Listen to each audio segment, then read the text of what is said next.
Dan untuk membahas Hari Pariwisata Sedunia 2022 yang bertema Rethinking Tourism, kami sudah terhubung dengan Menteri Pariwisata dan Ekonomi Kreatif Republik Indonesia, ada Sandiaga Salahuddin Uno. Halo, selamat malam Pak Sandi. Selamat malam Mbak Dea, terima kasih CNN sudah kami malam ini dalam tugas kami di World Tourism Day dan bagian daripada Tourism Ministerial Meeting G20. Kami mengucapkan terima kasih atas dukungannya sehingga hari ini Hari Pariwisata Dunia dapat dilangsungkan dengan lancar. Iya Pak Sandi, terima kasih juga sudah bergabung bersama kami. Nah Pak Sandi, ini bertepatan dengan peringatan Hari Pariwisata Dunia 2022. Ada juga event yang sedang dihadiri Pak Sandi juga ya di Bali ya Pak. Dan temanya adalah Rethinking Tourism. Seperti apa Anda memaknai Rethinking Tourism ini? Ya tentunya setelah pandemi ini adalah saatnya kita berkontemplasi kebangkitan pariwisata kita ini yang seperti apa yang akan kita arahkan. Dan seluruh Menteri Pariwisata Dunia sepakat dengan Bali Guidelines, yaitu kesepakatan Bali yang akan mengarahkan pariwisata berbasis masyarakat, pariwisata yang berbasis komunitas, dan berpihak kepada UMKM, memberikan peluang kepada kaum muda dan perempuan, serta berorientasi pariwisata hijau atau green tourism. Ini semua kita arahkan untuk menciptakan 1,1 juta lapangan kerja baru dan berkualitas di tahun 2021 dan 2022 ini dalam kebangkitan, dan diarahkan di 2024 4,4 juta lapangan kerja baru. Ya Pak Sandi, menarik tadi Anda menyebut green tourism. Green tourism ini apakah kita pahami secara sedikit saja soal masalah tidak buang sampah sembarangan, atau seperti apa sih Pak sebenarnya green tourism ini? Green tourism ini adalah konsep 360 derajat di mana pariwisata ini akan memiliki aspek keberlanjutan lingkungan, kelestarian alam, dan target kita untuk mengurangi emisi karbon di tahun 2035 sebanyak 50%. Dan di tahun 2045 Indonesia sebagai negara yang pertama di ASEAN yang menandatangani kesepakatan Glasgow untuk net zero di tahun 2045. Berarti kami mengarahkan destinasi mulai berbenah agar lebih ramah lingkungan, kendaraan-kendaraan berbasis listrik, juga penanganan sampah yang dikonsepkan dalam circular economy atau ekonomi sirkular, dan juga bagaimana kita menggunakan energi baru terbarukan, pengelolaan air yang baik, dan masyarakat yang menjaga alamnya, dan pariwisata yang tidak berbasis kuantitas atau over tourism, tapi fokus kepada pariwisata berkualitas yang memberdayakan masyarakat lokal, membuka lapangan kerja, serta memberdayakan UMKM. Pak Sandi, kalau kita bicara hari ini, daerah mana saja yang kira-kira sudah mulai menuju ke green tourism seperti yang ditargetkan di 2035? Ya, sesuai dengan arahan Bapak Presiden bahwa Bali akan menjadi pilot project dan ada 5 destinasi lainnya, termasuk destinasi super prioritas, dan ada 8 kawasan ekonomi khusus, pariwisata dan ekonomi kreatif, serta ada juga pilar pembangunan berkelanjutan yang memastikan juga alam dan budaya dan memperkuat tradisi serta kearifan lokal yang menjadi fokus kita.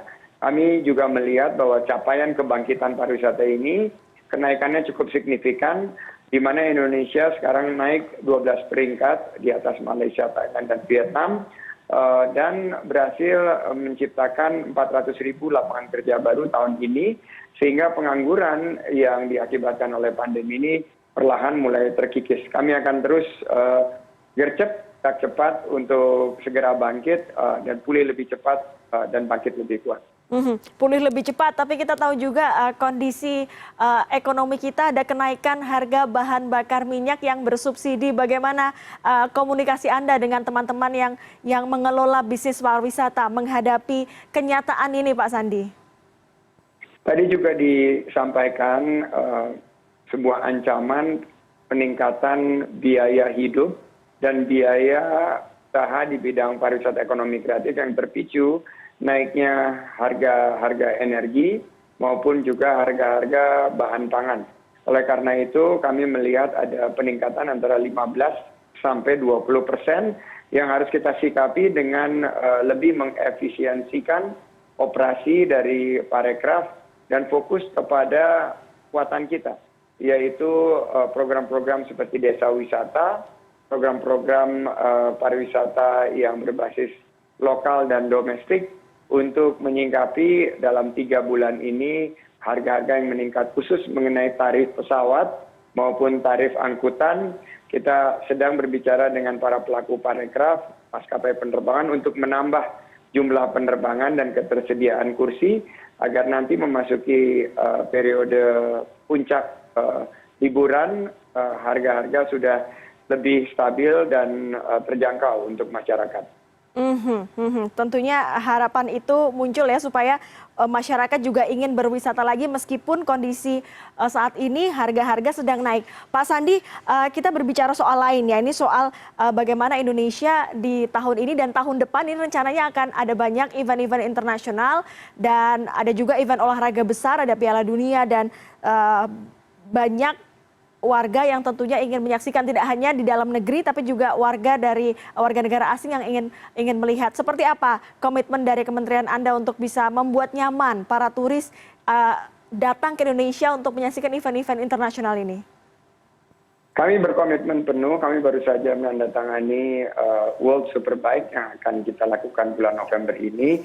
Kami berkomitmen penuh agar para wisatawan yang hadir itu bisa menikmati event-event berskala dunia ini dengan aman, nyaman, dan menyenangkan. Kami melihat bahwa aspek kebersihan, kesehatan, keselamatan, dan keberlanjutan lingkungan terus kita tingkatkan. Dan juga tahun depan ada FIFA World Cup untuk usia 20, dan juga akan ada beberapa event besar tahun ini. Selain World Tourism Day, juga ada World Conference on Creative Economy. Dan tahun depan kita akan memulai keketuaan kita di ASEAN, terutama di ASEAN Tourism Forum dengan event besar ASEAN Travel Forum di Borobudur. Nah, kegiatan ini semua kita pastikan dikelola dengan penuh kesiapan agar bisa menghadirkan suatu pengalaman yang menyenangkan dan kenangan yang indah bagi para wisatawan. Dan Indonesia sekarang sedang mengembangkan bisnis berbasis MICE di pariwisata ini, sehingga kunjungan baik di Borobudur, Danau Toba, Labuan Bajo, Mandalika, dan Likupang ini akan menjadi tambahan destinasi selain Bali untuk menarik wisatawan. Kalau soal MICE, apakah ada kemungkinan daerah lain juga kena ekspansinya gitu? Tidak hanya disebutkan tadi daerah-daerah seperti daerah-daerah pariwisata prioritas, Pak Sandi. Ya, selain daerah-daerah pariwisata prioritas seperti Danau Toba yang akan menyelenggarakan F1 di atas air, juga Borobudur untuk Travel Forum, Labuan Bajo untuk ASEAN Summit, Mandalika tentunya dengan MotoGP, dan Likupang yang akan kita arahkan untuk kegiatan wisata bahari. Beberapa destinasi wisata seperti desa-desa wisata ini akan menerima kunjungan. Besok kita akan membawa delegasi dari 120 negara menuju desa penglipuran di Bangli, Provinsi Bali, di mana disinilah desa wisata terbersih dunia. Juara dunia desa wisata tahun lalu yaitu desa wisata Ngelanggeran di daerah istimewa Yogyakarta, khususnya di Gunung Kidul, juga menjadi daya tarik yang banyak menjadi buah bibir pada saat para menteri pariwisata dunia berkumpul di Nusa Dua, Bali. Jadi kami memiliki keragaman destinasi.